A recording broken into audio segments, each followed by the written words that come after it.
BJP ने एक एक करके सभी क्षेत्रीय दलों को निपटा दिया। नवीन पटनायक, केजरीवाल, ममता बनर्जी, अखिलेश यादव, शरद पवार, एक एक करके सबकी बारी आई। आज वो क्षेत्रीय नेता जो खुद को प्रधानमंत्री पद के तगड़े दावेदार समझते थे, वे अपनी अपनी सीटें हार गए। नवीन पटनायक अपनी सीट हारे, केजरीवाल अपनी सीट हार गए, ममता बनर्जी 2 बार अपनी सीट हारी, स्टालिन अपनी सीट हार गए, अखिलेश 2 बार हारे, तेजस्वी 2 बार हारे, शरद पवार अपनी पार्टी नहीं बचा पाए, 2 टुकड़ों में बट गई उनकी पार्टी, उद्धव ठाकरे की भी पार्टी टूट गई। आपको क्या लगता है, ये सब कोई संयोग था? जी नहीं। क्षेत्रीय नेता अपने स्वार्थ, अहंकार और राष्ट्रीय सोच के अभाव में एकजुट होने से बचते रहे। हर कोई सोचता था मेरा राज्य, मेरा गढ़, मुझे अकेले लड़ने दो। नतीजा, एक एक करके सबकी पार्टी कमजोर हुई और बीजेपी ने इसका भरपूर फायदा उठाया। लेकिन इन सबके बीच एक नेता ऐसे हैं जो शुरुआत से आखिर तक डटे रहे, वो है राहुल गांधी। उन्होंने कभी हार नहीं मानी। जब सब चुप थे तब भी राहुल गांधी बीजेपी की धांधली के खिलाफ आवाज उठाते रहे। उन्होंने 2 प्रेस कॉन्फ्रेंस की, एक को उन्होंने हाइड्रोजन बॉम्ब कहा तो दूसरे को एटम बॉम्ब। उन प्रेस कॉन्फ्रेंस में उन्होंने सबूत रखे, कैसे वोट चोरी हो रही है, कैसे वोटर लिस्ट में धांधली होती है, कैसे चुनाव आयोग और बीजेपी की साठगांठ है, कैसे हरियाणा, महाराष्ट्र जैसे राज्यों में चुनाव चुराए गए।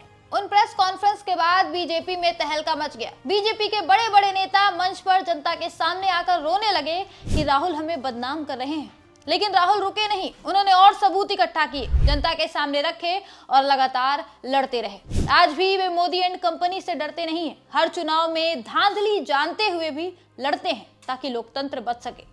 अगर ये सारे क्षेत्रीय नेता राहुल गांधी की बात पहले मान लेते, अगर वे भी अहंकार छोड़कर एक मंच पर आ जाते तो आज का नजारा कुछ और होता। लेकिन उन्होंने निम्न स्तर की राजनीति नहीं छोड़ी, स्वार्थ हावी रहा, मैं की भावना हावी रही। नतीजा सामने है, एक एक करके सबकी बारी आई। राहुल गांधी आज अकेले खड़े होकर लड़ रहे हैं। वे विपक्ष के उन गिने चुने नेताओं में से एक हैं जो बीजेपी के सामने सीना तान कर खड़े होते हैं। बाकी नेता हार कर चुप हो जाते हैं या बहाने बनाने लगते हैं, लेकिन राहुल लगातार सवाल पूछते हैं, सबूत दिखाते हैं और जनता को जागरूक करते हैं। अब विपक्षी पार्टियों को ये समझने की जरूरत है कि ये लड़ाई अब किसी एक पार्टी की नहीं रही, ये भारत की लड़ाई है, लोकतंत्र बचाने की लड़ाई है। क्षेत्रीय दलों को समझना होगा कि अकेले लड़कर बीजेपी जैसी मशीन को नहीं रोका जा सकता।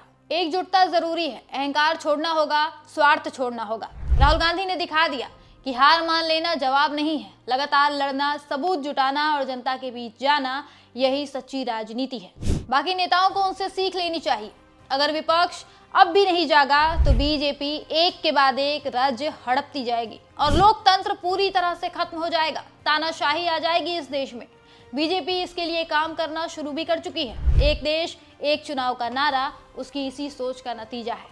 अब ये बात टीएमसी, समाजवादी पार्टी, राजद सबको समझनी होगी कि असल खतरा संविधान और लोकतंत्र पर है और ये अभी नहीं तो कभी नहीं वाली स्थिति है।